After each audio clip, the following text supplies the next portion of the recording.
द्रव्य परिवर्तन क्यों होता है? जो ये द्रव्य परिवर्तन है ये होता क्यों? क्योंकि संपूर्ण ब्रह्मांड की बात करें तो द्रव्य तथा ऊर्जा से मिलकर बना होता है, और द्रव्य तथा ऊर्जा से मिलकर संपूर्ण ब्रह्मांड बना होता है। और इसमें ऊर्जा का द्रव्य के रूप में और द्रव्य का ऊर्जा के रूप में परिवर्तन होता रहता है। इसका आकलन आइंस्टीन के नियम से कर सकते हैं। जैसे द्रव्य में परिवर्तन क्या है? द्रव्य में परिवर्तन दो प्रकार से होता है। एक भौतिक परिवर्तन जिसको फिजिकल चेंजेस कहते हैं, लेकिन जैसे उदाहरण तौर पे देखें तो जल से बर्फ में परिवर्तन, वाष्प में परिवर्तन, गलन, वाष्पन और क्वथनांक, हिमीकरण, ऊर्ध्वपातन और संघनन जैसी उदाहरण जो है वो भौतिक परिवर्तन के हैं। आप इसमें देखें जैसे जल से बर्फ का बनना, बर्फ से जल का बनना, ये इसमें क्या होता है? जल है और जल से यदि बर्फ बन रहा है और बर्फ से जल बन रहा है तो ये क्यों हो रहा है? इसमें आप देखेंगे पदार्थ के भौतिक गुणों, संगठन और संरचना में कोई परिवर्तन नहीं होता है। इसलिए इसकी परिभाषा इस प्रकार से कह सकते हैं, वह परिवर्तन जिसमें पदार्थ की भौतिक संरचना, स्थिति और भौतिक गुणों, पदार्थ की भौतिक संरचना, गुणों, संगठन आदि में परिवर्तन नहीं होता, उसे भौतिक परिवर्तन कहते हैं। या वह परिवर्तन जिससे पदार्थ के भौतिक, रासायनिक, संगठन, गुणों आदि में परिवर्तन नहीं होता, जैसे विद्युत चालकता, घनत्व आदि में परिवर्तन नहीं होता, उसे भौतिक परिवर्तन कहते हैं। रासायनिक परिवर्तन किसे कहते हैं? जिसको केमिकल चेंजेस कहते हैं। उसके उदाहरण क्या? दहन है, जंग का लगना, प्रतिस्थापन अपक्रियाएं, अपघटन अपक्रियाएं आदि सभी रासायनिक परिवर्तन है। बस इसकी परिभाषा इसमें है कि जैसे लोहे पे जंग लगना, लोहे पे जो जंग लगना है या जो दहन है, इससे पदार्थ की पूर्वावस्था को नहीं प्राप्त कर सकते। वह परिवर्तन जिसमें पदार्थ की पूर्वावस्था को नहीं प्राप्त कर सकते, अर्थात पदार्थ के गुणों एवं संरचना में परिवर्तन हो जाता है, उसे रासायनिक परिवर्तन कहते हैं। जैसे दहन हो गया, जंग लगना, प्रतिस्थापन अपक्रिया, अपघटन अपक्रिया में ऐसा ही होता है। रासायनिक अपक्रिया कैसे कहते हैं? लेकिन रासायनिक अपक्रिया में देखें, कार्बन जो है ऑक्सीजन के साथ क्या कार्बन डाइऑक्साइड बन रहा है, पोटेशियम क्लोराइड के साथ पोटेशियम क्लोराइड अपघटित होकर पोटेशियम क्लोराइड तथा ऑक्सीजन बना रहा है। इनमें आप देखेंगे तो एक दो पदार्थ मिलकर के एक पदार्थ बना, एक पदार्थ दो पदार्थों में वियोजित हो रहा है। परिभाषा इस प्रकार से बना सकते हैं, ठीक है। वह प्रक्रिया या वह प्रक्रिया जिसमें दो पदार्थ मिलकर, दो या दो से अधिक पदार्थ मिलकर एक पदार्थ, या एक पदार्थ दो या दो से अधिक पदार्थों में परिवर्तित हो जाता है, उसे रासायनिक अपक्रिया कहते हैं। जैसा कि इस प्रश्न में आप देख रहे हैं, इस उदाहरण से आपको परिभाषा बन जाएगी कि वह प्रक्रिया जिसमें दो या दो से अधिक पदार्थ मिलकर एक नवीन पदार्थ, या एक पदार्थ दो या दो से अधिक पदार्थों में परिवर्तित हो जाता है, उससे रासायनिक अपक्रिया कहते हैं। इन उदाहरण से परिभाषा को बनाना। अब देखा जाए इसी प्रकार रासायनिक समीकरण को भी समझा जा सकता है। जब रासायनिक अपक्रियाओं को संकेतों के रूप में लिखा जाता है, जैसे कार्बन ऑक्सीजन से क्रिया करता है, कार्बन डाइऑक्साइड बना रहा है, तो कार्बन का संकेत C है, ऑक्सीजन का O2 लिख सकते हैं, कार्बन डाइऑक्साइड बन रहा है। तो संकेतों के रूप में लिखने से जो प्राप्त होता है समीकरण, उसे रासायनिक समीकरण कहते हैं। इसी प्रकार जैसे पोटेशियम क्लोरेट है, क्रिया करके पोटेशियम क्लोराइड का अपघटन होगा तो पोटेशियम क्लोराइड और ऑक्सीजन बन रहा है, जिसमें से पोटेशियम क्लोराइड आपका अभिकारक होगा और बनने वाला पोटेशियम क्लोराइड तथा ऑक्सीजन उत्पाद होगा। तो इनको संकेतों के रूप में लिखा जा रहा है, और इन्हीं संकेतों को रासायनिक समीकरण कहते हैं। यानी कि कह सकते कि किसी रासायनिक अपक्रिया को संकेतों के लिखने पर जो समीकरण प्राप्त होता है, उसे रासायनिक समीकरण कहते हैं। इस बात को आप स्पष्ट कर सकते हैं। कंकाली रासायनिक समीकरण किसे कहते हैं? जो असंतुलित रासायनिक समीकरण होता है उसे कंकाली रासायनिक समीकरण कहते हैं। जैसे यहाँ पे हाइड्रोजन ऑक्सीजन से क्रिया कर रहा है, जल बना रहा है, जिसमें से हाइड्रोजन तो इधर दो है, इधर भी दो है, लेकिन ऑक्सीजन इधर एक है परमाणु है, तो इधर दो परमाणु है। इससे स्पष्ट हो जाता है कि ये समीकरण संतुलित नहीं है। असंतुलित समीकरण को ही कंकाली अपक्रिया कहते हैं, ठीक है, कंकाली रासायनिक समीकरण कहते हैं। जैसे पोटेशियम क्लोराइड है, यहाँ पोटेशियम क्लोराइड और ऑक्सीजन बन रहा है, तो इसमें भी संतुलित नहीं है। इस वजह से ऐसे रासायनिक समीकरण को कंकाली रासायनिक समीकरण कहते हैं। रासायनिक अभिक्रियाओं के प्रकार को देखा जाए, types of the chemical reaction क्या है, उसमें योगात्मक अभिक्रिया यानी एडिशन या कॉम्बिनेशन रिएक्शंस भी बोलते हैं। इस अभिक्रिया के अंदर देखें आप तो हाइड्रोजन जो होता है ऑक्सीजन के साथ क्रिया करके आपका जल बना रहा है, कार्बन ऑक्सीजन के साथ क्रिया कर कार्बन डाइऑक्साइड बना, यानी कि कार्बन को ऑक्सीजन के साथ जलाया जाता है, जब कार्बन या लकड़ी को जलाते हैं तो कार्बन डाइऑक्साइड बनता है। तो इसमें हो क्या रहा है, मुख्यतः दो पदार्थ संयुक्त होकर के नवीन पदार्थ बना रहे हैं। इसमें आप देखेंगे दो पदार्थ संयुक्त होकर के नवीन पदार्थ बना रहे हैं। इस वजह से कह सकते हैं योगात्मक अभिक्रिया के अंतर्गत परिभाषा जो बन सकती है क्या बनेगी, इसमें वे अभिक्रिया जिसमें दो या दो से अधिक पदार्थ आपस में संयोग होकर के नए पदार्थ बनाते हैं, यानी इसमें दो पदार्थ संयुक्त हो रहे हैं और नए पदार्थ बना रहे हैं। यहाँ भी कार्बन ऑक्सीजन मिलकर कार्बन डाइऑक्साइड बना रहा है, इसमें कार्बन हाइड्रोजन मिलकर के जल बना रहा है। इस वजह से कह सकते हैं वह रासायनिक अभिक्रिया जिसमें दो या दो से अधिक पदार्थ आपस में संयुक्त होकर या मिल करके या ऐसे संयोग करके एक नवीन पदार्थ बनाते हैं, तो ऐसी रासायनिक अभिक्रिया को योगात्मक या संयोजन अभिक्रिया कहते हैं। या वियोजन अभिक्रिया किसे कहते हैं, डीकम्पोजिशन रिएक्शन। ऐसी रासायनिक अभिक्रिया जिसमें कोई पदार्थ जैसे यौगिक अपने अवयवी तत्वों या छोटे या सरल अणुओं में टूट जाता है, उसे अपघटन अभिक्रिया कहते हैं। लेकिन यह अपघटन अभिक्रिया तीन तरह की होती हैं। वो तीन तरह कौन कौन सी हैं, एक ऊष्मीय अपघटन अभिक्रिया, एक विद्युत अपघटन अभिक्रिया और एक सूर्य की प्रकाश अर्थात प्रकाश संश्लेषण पे आधारित जो है अपघटन अभिक्रिया होती है। इसमें समझा जाए जैसे तापीय अपघटन में, यानी कि वह अपघटन या वियोजन की अभिक्रिया जिसमें ऊष्मा के कारण से दो या दो से अधिक पदार्थों में टूट जाती हो, उसे ऊष्मीय अपघटन अभिक्रिया कहते हैं।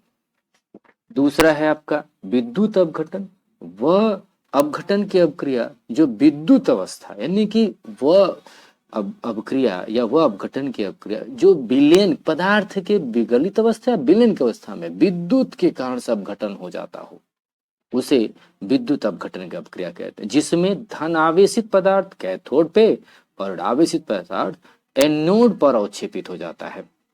इसी प्रकार से आप समझ सकते हैं प्रकाश संश्लेषण पे आधारित जो है, जो प्रकाश रासायनिक क्रिया भी कहते हैं इसको, प्रकाश संश्लेषण पे आधारित जो है तो उस प्रकाश रासायनिक क्रिया कहते हैं। और इसमें प्रकाश संश्लेषण में क्या होता है कि कार्बन डाइऑक्साइड जो पौधे भोजन बनाते हैं, तो कार्बन डाइऑक्साइड जल का सूर्य के प्रकाश की उपस्थिति तथा पर्णहरित अर्थात हरित लौह की उपस्थिति में, क्लोरोप्लास्ट की उपस्थिति में ग्लूकोज तथा ऑक्सीजन बनाते हैं। यह ग्लूकोज पौधों की वृद्धि के लिए जबकि ऑक्सीजन अन्य जीवों के लिए उपयोगी होता है। ऐसी अभिक्रिया को प्रकाश रासायनिक अभिक्रिया कहते हैं। इसे कहते हैं विस्थापन अभिक्रिया में उदाहरण की तरफ से, क्योंकि उदाहरण से परिभाषा बनाई जा रही है। जैसे आयरन है सल्फ्यूरिक एसिड से क्रिया कर रहा है, तनु सल्फ्यूरिक अम्ल से फेरस सल्फेट और जल बना रहा है। जिंक है कॉपर सल्फेट से क्रिया करके जिंक सल्फेट तथा कॉपर बना रहा है। इस अभिक्रिया में देखें तो एक पदार्थ दूसरे पदार्थ के को उसके विलयन से विस्थापित कर दे रहा है। तो परिभाषा क्या बननी चाहिए, वे अभिक्रिया है जिसमें किसी यौगिक के एक परमाणु, जिसमें किसी यौगिक के एक परमाणु का विस्थापन या परमाणु के समूह का विस्थापन किसी अन्य परमाणु या के समूह के द्वारा हो जाता है, उसे विस्थापन अभिक्रिया कहते हैं। यानी कि वह रासायनिक अभिक्रिया जिसमें यौगिक में उपस्थित किसी एक परमाणु का विस्थापन किसी अन्य परमाणु या समूह के द्वारा हो जाता है, उसे विस्थापन अभिक्रिया कहते हैं। जैसे इसमें आयरन है, हाइड्रोजन को विस्थापित कर देता है और आयरन सल्फेट यानी फेरस सल्फेट बना लेता है और हाइड्रोजन, क्योंकि हाइड्रोजन विद्युत रासायनिक श्रेणी में एक कम सक्रियता यानी कि कम सक्रियता वाला पदार्थ है, इन कम सक्रियता वाला तत्व है, ऐसा भी कह सकते हैं। जिंक कॉपर को विस्थापित कर देता है। विद्युत रसायन में देखेंगे जिंक जो है कॉपर सल्फेट को यानी ऐसे कॉपर को कॉपर सल्फेट के विलयन से विस्थापित कर दे रहा है। कारण क्या है, कॉपर कम सक्रिय जबकि जिंक अधिक सक्रिय और जिंक सल्फेट तथा कॉपर बना रहा है। तो ऐसी रासायनिक अभिक्रिया क्या कह सकते हैं, विस्थापन अभिक्रिया कहते हैं। विस्थापन अभिक्रिया कैसे कहते हैं, डबल डिस्प्लेसमेंट रिएक्शन किसे कहा जाता है? इसमें आप देखें बेरियम क्लोराइड सोडियम सल्फेट के विलयन से या सोडियम सल्फेट से क्रिया करके आपका बेरियम सल्फेट तथा सोडियम क्लोराइड बना रहा है। लेकिन ऐसा क्यों कर रहा है, इसी को समझना है। देखें आप कैसे परिभाषा बन जाएगी इसकी। इसकी परिभाषा को आप इस प्रकार से देख सकते हैं कि वे रासायनिक अभिक्रिया जिसमें दो आयनों या अवयवों का परस्पर विनिमय या स्थानांतरण हो जाता है, वह रासायनिक अभिक्रिया जिसमें यौगिकों की दो आयनों का, जैसे ये यौगिक है, यह यौगिक है, सोडियम सल्फेट है और इसमें अब बेरियम सल्फेट बना रहा है। तो इसमें आप देखने का प्रयत्न करें कैसे हो रहा है। बेरियम आयन जो होगा आपका, इसमें से बेरियम क्लोराइड बेरियम आयन देगा और क्लोराइड आयन देगा, सोडियम सल्फेट में सल्फेट आयन और सोडियम आयन देगा। तो बेरियम और सल्फेट जो आयन है संयुक्त होकर के बेरियम सल्फेट का अवक्षेप बना लेंगे, ये अभिलय अवक्षेप कहलाता है।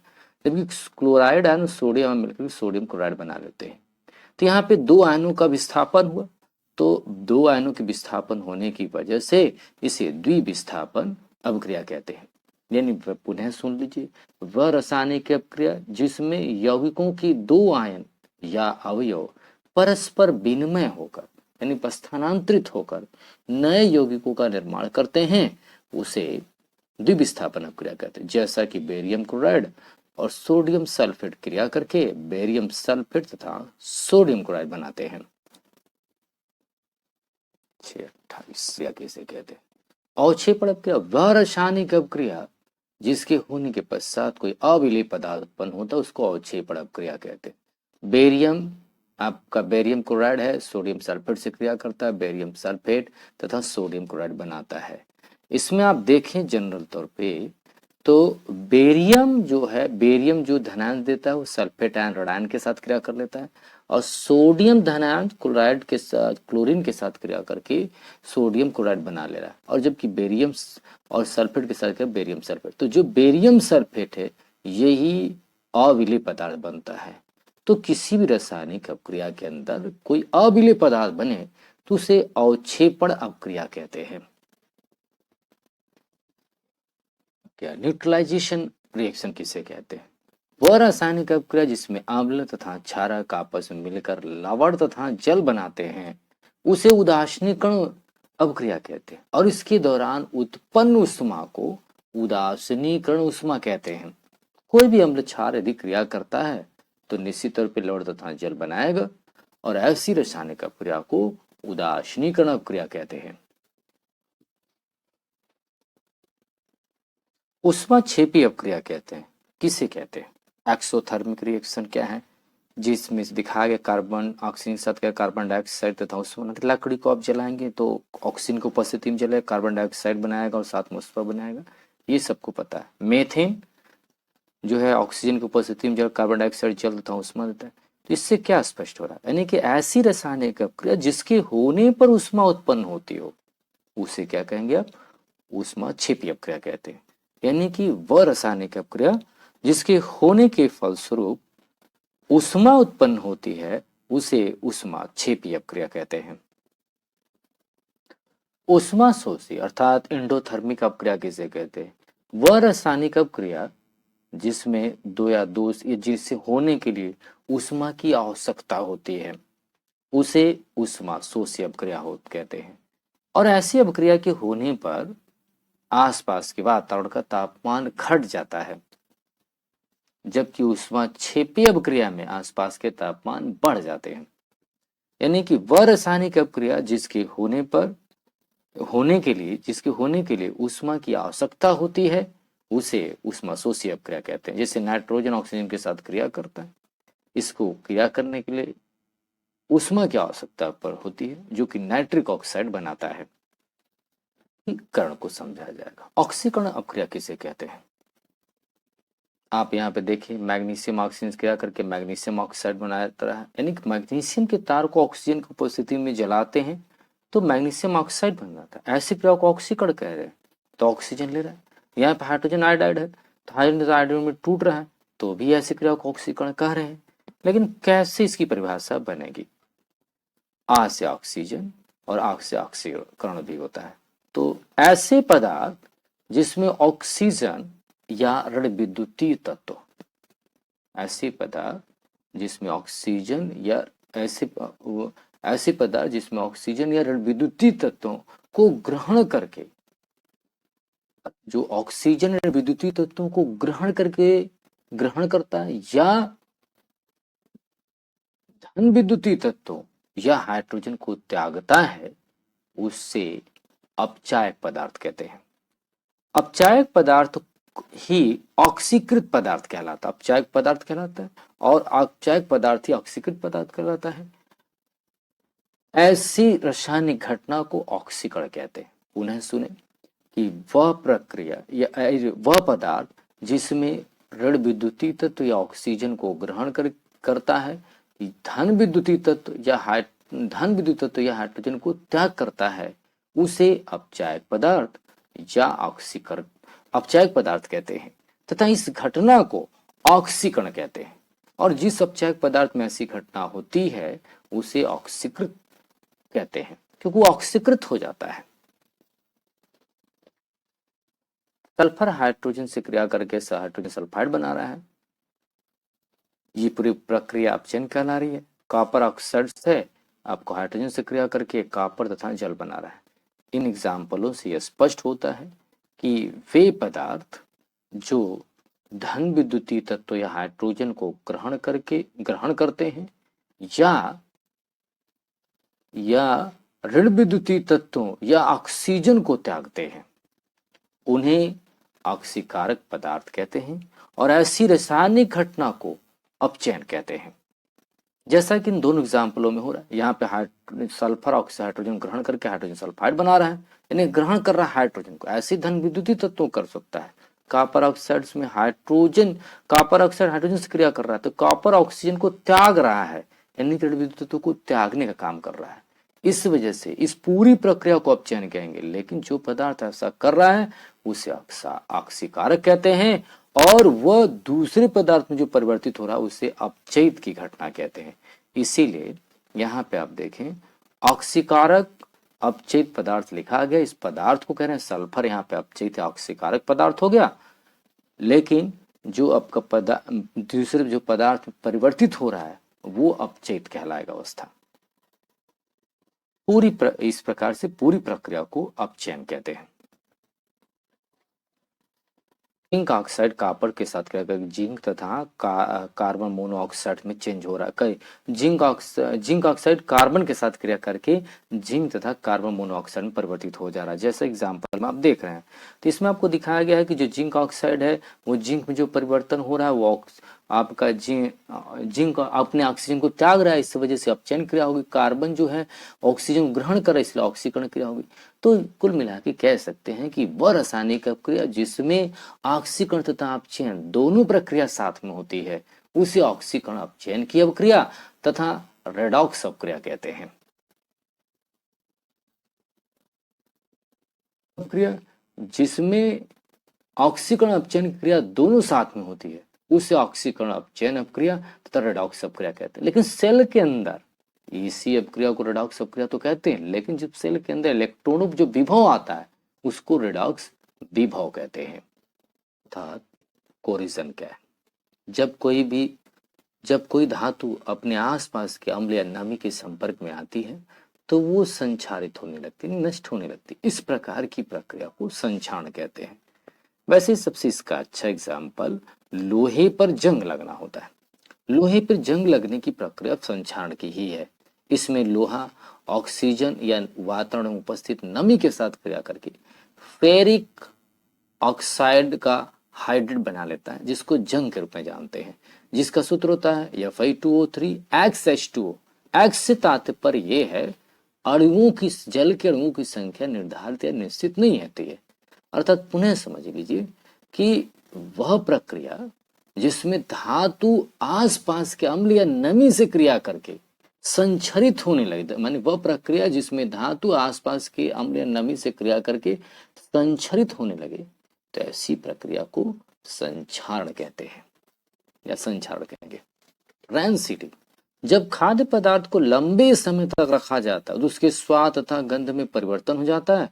इस प्रकार की प्रक्रिया को विकृत गंधिका कहते हैं। खाद्य पदार्थ को विकृत गंधी कहते हैं। यानी जिस जैसे भी कोई खाद्य पदार्थ रख देते हैं, अचार हो गया, कोई भी ऐसे पदार्थ हो गए, कोई खाने वाला पदार्थ रख देते तो उसका ऑक्सीकरण होता है। ऑक्सीकरण होने पर उसमें स्वाद में परिवर्तन हो जाना, गंध आना, बदबू जैसा आना, तो ये सभी चीज घटनाएं विकृत गंधिका कहलाती है। कुल मिला के इस प्रकार से कह सकते हैं, जब खाद्य पदार्थ को लंबे समय तक रखा जाता है तो इसके स्वाद तथा गंध में परिवर्तन आने की प्रक्रिया को विकृत गंधिका, और जिस पदार्थ में ऐसा होता है उसे विकृत गंधी कहते हैं।